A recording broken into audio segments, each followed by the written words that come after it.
আমার স্বামী ডাচুন পরকিয়া করতে গিয়ে ধরা খাইছে, আমি তার উচিত শিক্ষা দিছি। তুই আমার ডিউরেক্সের ভিতরে আঠা বইরে রাখছস। নিচের অঙ্গে কন্ট্রোল না রাখার এমনই শাস্তি হয়। আমি তোরে ছাড়বো না। কিন্তু ডাচুনের এই অবস্থার জন্য দায়ী কে জানেন? তার ওই জানের জিগার বন্ধু বাঙ্কু। আরে আমি তো ডাচুনরে একটু ফুর্তি করাইতে নিয়ে গেছিলাম, কে জানতো ওর এই অবস্থা হইব। তোর সমস্যাটা কি বলতো? ডাচুন তোর কি ক্ষতি করছে যে তুই ওরে নিয়ে গেলি? ক্ষতি? ও আমার চেয়ে ভালো থাকবো, সুখে সংসার করব, এটা আমার সহ্য হয় না। আমি ওরে শান্তিতে থাকতে দিব না। ছি, পুরুষের হিংসা যে এত জঘন্য হইতে পারে। এই হিংসুক বন্ধু নাকি ব্যবসা লাটে উঠছে, বউও ভাগছে, তাইও এখন ডাচুনের সুখ দেখা জ্বলতাছে। এবার দেখুন পিছনের ঘটনা।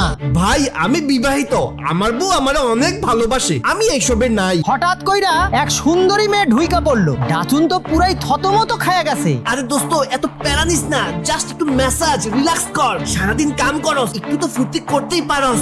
বন্ধুর এই পাম্পট্টি আর মেয়েটার মিষ্টি কথায় শেষমেশ ডাচুন আর না করতে পারলো না। ব্যাস নিজের অজান্তেই শয়তান বন্ধুর পাতা ফাঁদে শেষমেশ পা দিয়াই দিল। দোস্ত আমি নিজের চোখে দেখছি তোর বউ হোটেলে অন্য পুরুষের হাত ধরে ঢুকছে, সব মহিলাই এক। কি বললি? ও আমার লোকে চিট করলো, আমি ওটা ছাড়বো না। আরে মাথা গরম করিস না, ও যেহেতু চিট করছে তুইও শোধ নে। চল তোরে একটা জবরদস্ত মাইয়ে ঠিক করে দেই, আজকে রাতটা এনজয় কর। ডাচুন বাড়ি ফিরলে বউ দেখে বিছানায় আপত্তিকর জিনিস। সে বুঝে যায় ডাচুন তার লগে প্রতারণা করতেছে। হায় রে, একটা শয়তান বন্ধুর কারণে সাজানো সংসারটা শেষ। আর ওই আকাম করতে গিয়াই ডাচুনের ওই অবস্থা হয়েছে।